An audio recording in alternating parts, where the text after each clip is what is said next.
binigyan niya sila.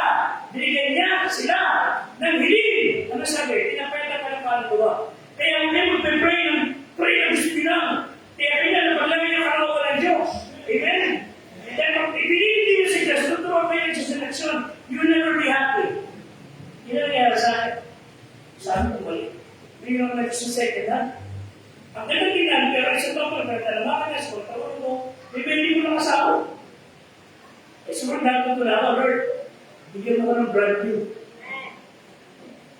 Tinutod ng Diyos, sabi sa akin si Bruce, kasi sa ulo mo, bro. Hindi ko marunong magkintay. Hindi na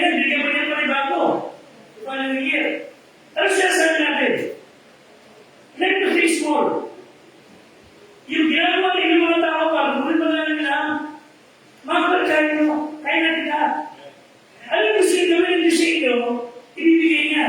Pero di ako namin niya na huwag maging ayan ang kaluluwa niyo na minsan God will bless you, pero the more He blesses you, nawawala ka na sa gawain. Ano gawain? Church. Ano ginagawa mo sa church? Hey, tayo mga kasama, pag nasa church ka, ano gawain natin, Pastor? Upo kayo, uwi. Hindi lang mo ganun. You ought to be part of the choir.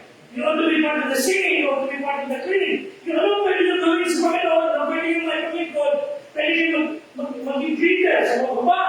Hindi tayo mga tao makulit. Sa kayo mga nag-iingat naman ng walang saysay, walang nasasay movements. Yung gumawa ng parang mga galit na ng Diyos, sa lahat ng area, at kahit nagdapot kayo ng basura, pag-release ka na naman, you are serving God. Akala mo tataba. Again, everything's full. Isa lola. Tinawagan niya ako niya. O ako. Hindi kaya ako.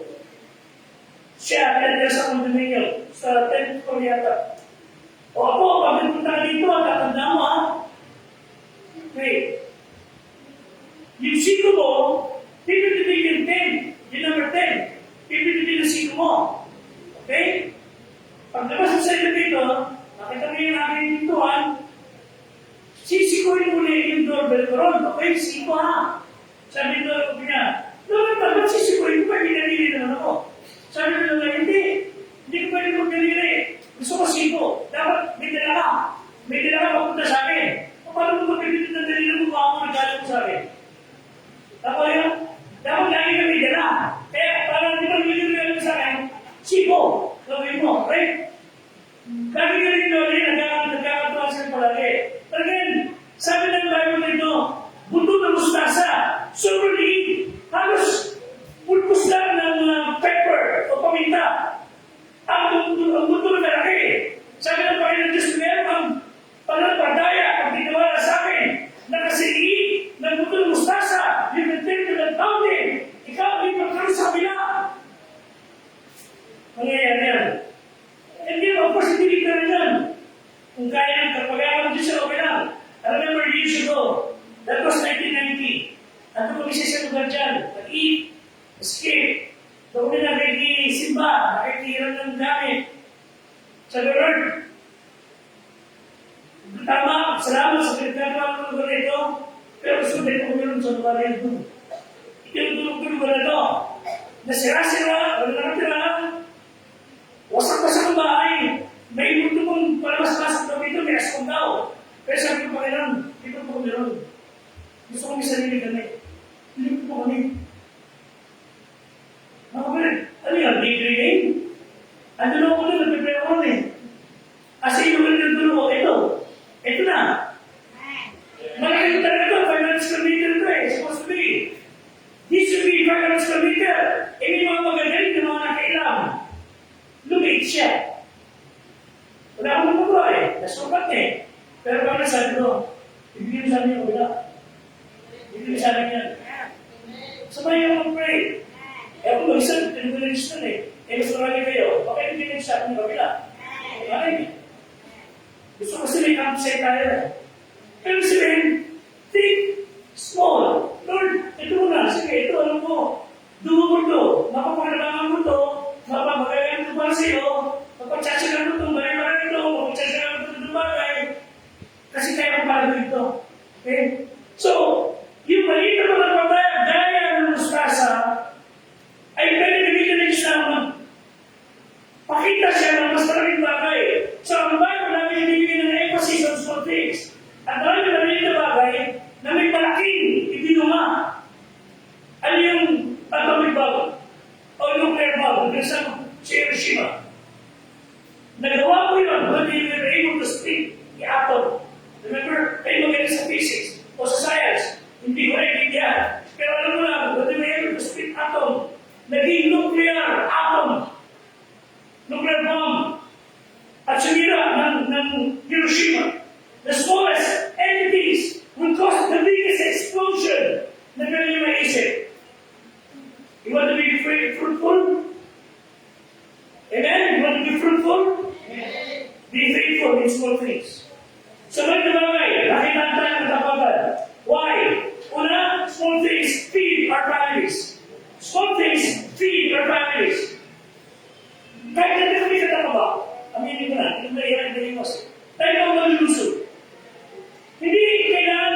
tayo mga medyo malinusog. We don't need big foods. Maliliit na pagkain, sapat na para makita ng gagawin ito. At ano, di kailangan ng manakal para matutulong mabuhay o bumuhay ng pamilya o maka-accomplish. Hindi ka kailangan maging manakal. Bibigyan ng example. Alexander Pope, English poet, 4'6" ang height. Mataas pa ako. Olga Korbut, isang Soviet gymnast, 4'11". Yung lapas namin sa magulang, nananagal ng mga naman, ano height nun? Diba? Maliit siya. Si Danny Gordon, sikat na mga awit. Kilala ng mga upload natin. Alam mo ano height niya? 5'.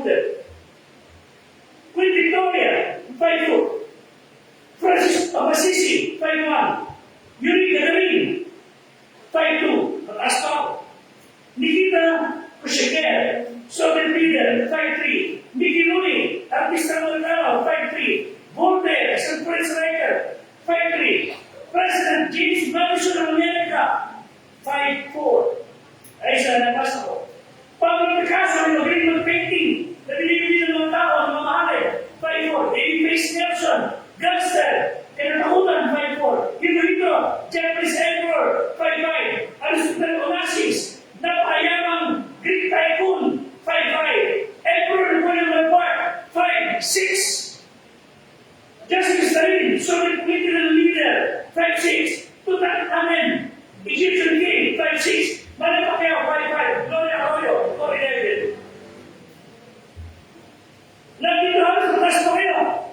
But they were able to accomplish. Hindi mo alam kung paano iba. Kasi sabi ko na sa atin, reminder, baka yung mga nag-aaral na lumukit-rakit-rakit ka ng pera, na nagpapapay ng tao, baka yung nag-aaral na rakit-rakit ng pera, para siya ay umasenso ka, nag-aaral niya. Kung nagkaroon yung buhay, mga kapatid, huwag kayo magaganda ng rakit-rakit ng pera agad, na sa masamang paraan, makukuha. Pero sabi ng 1 Timothy 6:8. 1 Timothy 6:8. Basa.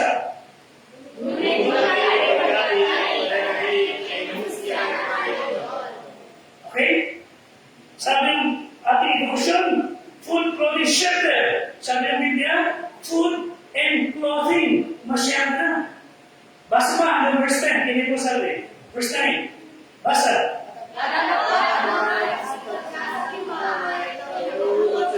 Basa.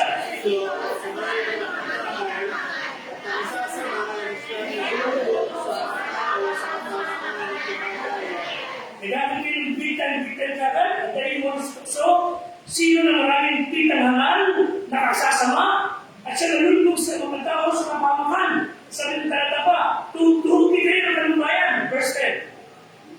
Basa.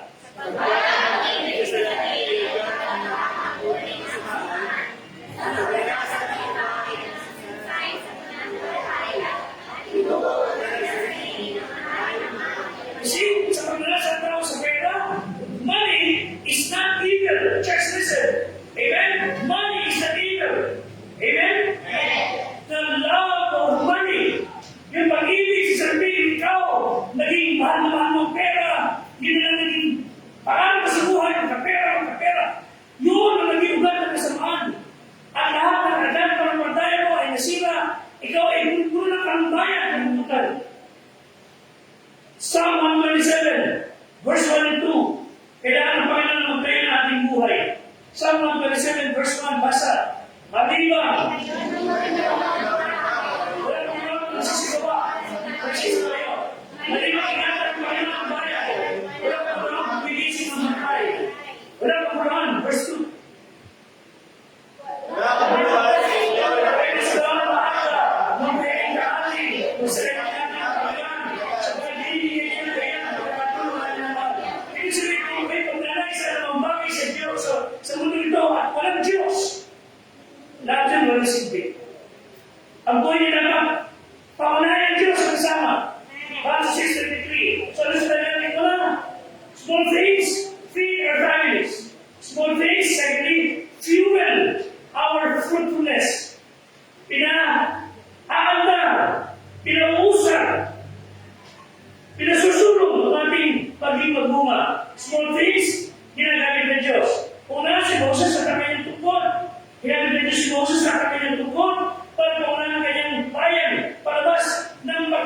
David. For 40 years, Moses, ginamit ng Diyos. But before he was somebody, nagbayabang, ginamit ng tambuhan, at feeling niya siyang indispensable. The next 40 years, tinulungan siya ng Diyos na lahat ng bagay namin natutunan, he was nobody. And the last 40 years when Moses and his rod, ginamit ng Diyos, he became God's body. From being somebody to nobody, and he became God's body. Amen? That's why, sa Bible, si Moses he was called the friend of God. Kaibigan siya ng Diyos. Eh, sino ba kaibigan niyo? Nadala ba tayo sa Diyos nito? O nadala ba natin sila sa Panginoon? You must be known tayo lahat na kaibigan tayo ng Diyos. Hindi na si Moses, si David, at ang kanyang baratayda. Hindi yung tirador, baratayda. Ginamit ng Diyos yung batang si David para labanan ng original na Bigfoot na si Goliath. Nag-aasar, naglalait, namumuhay sa mga Israelites. Si David, bata lang siya. Nilabanan si Goliath na halos 10 feet tall. Dahil ang tao natakot kay Goliath. Sabi ng mga tao, tingnan niyo ang galing sa malaki. Hindi siya kaya. Sabi ni David, tingnan niyo ang galing sa malaki, Diyos ko. Kaya siya ng Diyos. Sabi ni David, kapag inalay ng Diyos ng mga Israelita, Duwag! Sabi ni David, handa ba? Masabi mo ba ito? Inabi apat, dahil hindi pa din pag-apat si David. Baka kumbalik pa sila eh. Isa na sapat na. Binura mo kami, sinasama ang Diyos namin. Sige, mandami sukat ka. Pupunta ka na ulo yan. Sukat si David, sigurado eh. Oh. Ang sukat ay pagiging larawan na hindi Kristiyano. Sabi niya, sige, tigilin mo na Israelita, papatayin ka ng Diyos namin. Ilagay niyo sa bato. Tingnan na. Diretso ako rin. Meron siya helmet dito, meron mga mabigat dito. Tumatulog dito yung bukas, hindi tumama, diretso. At dahil basan niya, hindi pa ganun. Sabi niya si pastor, saan ba yun? Siya yung nadapa. Sabi ng pastor, kung tumama dito, ginawa ng Holy Spirit, bilang tumama siya. Kaya susunod pag bumuha niya, hindi pa siya siya. Tandaan ng vlog ni David, punta siya ron. Nilapitan, pinuha yung kapatid ng mamay mo. At mabigat. Pinukutan nila ulo. Ang di mo niyang kalaban. Wala mga pananay sa ating Diyos. Ginamit ng Panginoon si David. Munting bata. At ang kanyang sling. Hindi ba si Elijah? First Kings. Elijah, 1 Kings 19, 11 and 12. Ginagamit niya siya munting tinig. Basta mga kapatid. Ikaw ay ito.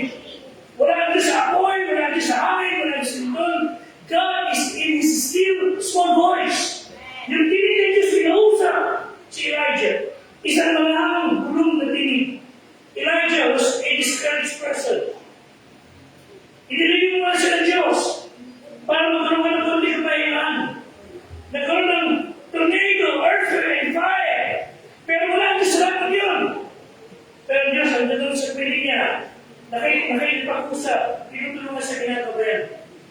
Another small thing, Luke 9:12. Luke 9 verse 12. Let it close. Luke 9:12. Nasa ng Bible, kung si Kristo ng mga tinapay, dalawang isda, at pinakain ng libo-libo mga tao, basa.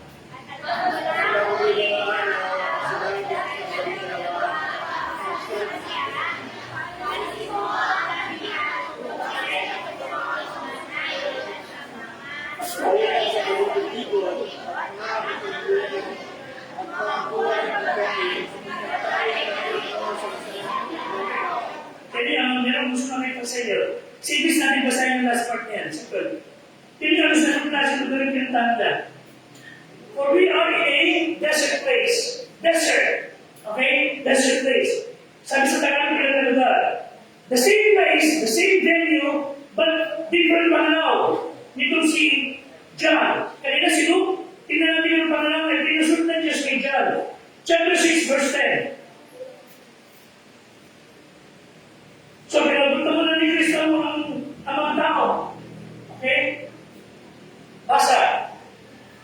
Jesus said, "Ignorance kita, now there was much grass in the place, so the man sat down in number of 5,000." Okay, see the difference ng pananaw? Kanina, the same place. Pero the same place, ang pananaw na pinusunod ni Diyos kay John, madamo sa dami yun. Okay? Kaya nagsimpo ang mga lalaki. Hindi makaupo mga lalaki sa disyerto. Pinakita naman Diyos na hindi lahat naman ng disyerto. Meron pa ako ng madamo. So doon sila pinupo. So the way you see things, minsan hindi ka nagkaroon. So sabi ng Diyos, pinupo sila sa madamo. At pinapo ang mga libo-libong tao. Ginamit ng Diyos ang 5 loaves and 2 fishes. Pinakain ng libo-libo. Isa na lang. Luke 21, 1-4. Luke 21, 1-4. Sa Tagalog. Okay, last, verse 4 na siguro. Verse 4. Nag-o-offer yung mga tao. Dahil may yaman ng maraming pera. Nagulong din ng maraming alay. Basta verse 4. Sapagkat,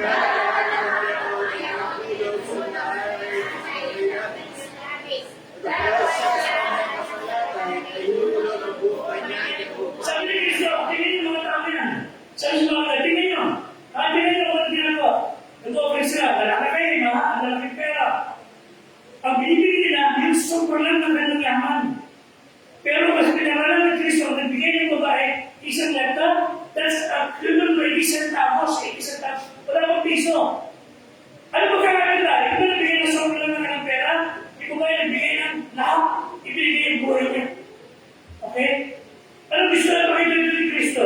Maraming mayaman, ilang nalawang present days, nabibigay ng maraming pera kung titignan kung para sa binigay natin. Alam nyo, hindi naman tingin sa Diyos sa binigay mo. Ang titignan niya kung ba nagkala sa iyo. Nagbigay ka ng 1,000. Kaya pera mo na sa tao, bilyon-bilyon. Kaya yun, ang pera ng peri, 5 pesos. Namunta sa pupunta rito, pero 5 pesos. 5 pesos, nagiging sa offering. Mas marami binigay niya. Nagbigay sila ng 0.66%, pero siya nagbigay ng 100%. Ano ba basta pera-pera na no? Pero sabi dito, gano'n mo kamahal ang Panginoong Diyos. Nagkwento doon sa araw, ang mga pera sa langit. Hindi ko alam kung lagi yung sinasabi dito, pero nagkwentuhan, nangyayari ito. Yung 500, 1,000, magkasama. 500, 1,000, 200 pesos. Kasi nalang kasama-sama sila. Tapos kami nakita na, nasusunod yung mga piso, 2 piso, 1 piso, 10 pesos, sama-sama. Dahil yung mga bigtan-bigtan, ano yung gagawa yan? Ang tabi, ano mas makikita kami? Sabi yun. Eh, dapat na natin sabihin. Sabi ng mga imong balik-balik. Kaya, sabi mo na niya, punta. Doon na sila ba kayo? Kami, saan to?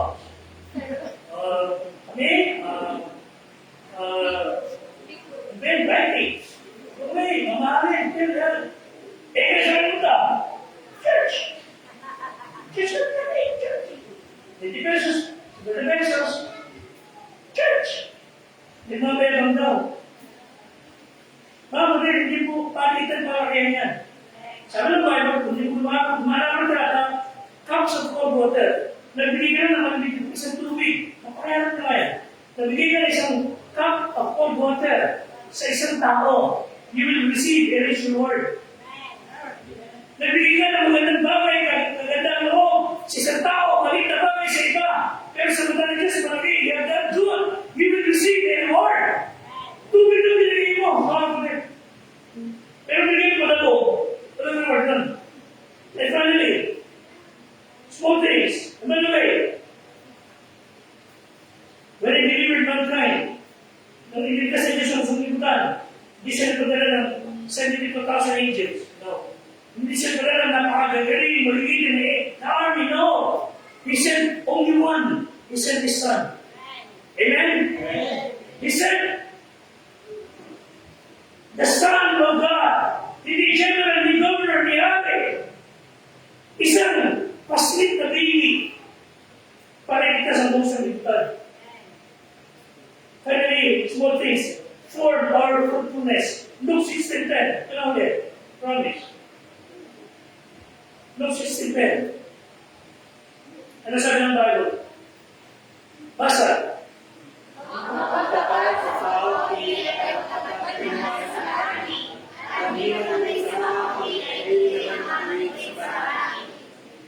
Pag nakita niyo siya patapagos muli, itagal ang galis mas marami. Kaya pag di niya na pagtiwala sa muli na bagay, you will never be trusted with the bigger things. I know some pastors, so-called pastors, dadaman. Wala sa mga puno, na maraming gawain. Maraming tulong wala kung saan. Pero mga kapatid, ako 40 years naked ka sa ministry. Ikaw naman, 40 minutes ka lang sa ministry. 40 minutes pa lang. 40 days pa lang. Gusto mong big time ka na agad. Pag titigil mo na Diyos, nalayasan mo gawain, iwan mo gawain. Sumakan malaki. Pero mga kapatid, nasaan siya kasi lele? Sumunod. Kung kayo ay hindi naging mapagtapat sa masamang kasama, kaibanan, sino magtitiwala sa inyo ng tunay na kaibanan? Dapat yung maliit na bagay hindi ko mapagkatiwalaan. Yung masamang kaibanan hindi ko mapagkatiwalaan. How can God trust you with true and good riches? Sa munting baon na binibigay sa inyo ng magulang nyo, isinisingin pa yung bait, isinisingin pa yung sigarilyo, isinisingin pa yung bisyo. How can you be trusted with bigger na baon? Ha? Bago ka ng kunting barya, hindi mo ng bisyo. Ang tunay na yaman ay hindi nakikita sa dami ng digit sa bangko. Kung di tayo kapag sa pera mo ikaluwa sa atin ng Diyos, we cannot be trusted with spiritual things. So ang Diyos is testing us. So mali ito mga bagay. Tulungan tayo ng Panginoon na mapagkatiwalaan tayo. Sa araw na susunod yung bahay sa isang community, mga bahay, at talagang marami yung usok. Marami nasisira ng kagamitan. Ako yung tatay na marami na dadami na yung bahay doon. Ako na pa kailangan ng usok. Isa sa bahay na susunod ang kanyang bahay at ito yung anak niya na iwan. Kung gusto rin bukuha yung anak niya, takot na takot. Tawag siya, tatay! Sabi lang, nakikita kita. Tatay, nakikita ba ang usok? Nakikita na. Tatay, tulungan mo ako, mga anak, nakikita ka. O gumesto mo dyan ka lang. Tumulong ka. Hindi ka nakikita, tatay. Anak, tumulong ka lang. Hindi ba naman nakikita mo ko? Ang mahal na nakikita ka. Mga Kristiyano, ang mahalagang bagay nakikita tayo ng Diyos. Dahil tayo na pa. Tulungan tayo pa na nagmatapat sa maliit na bagay. Pag napagtiwala na yung sa maliit na bagay, you will entrust with bigger things. Tayo na tayo kumaya. I will show you a video after this. Pero let's pray muna. Ama, balik mo natin sa'yo.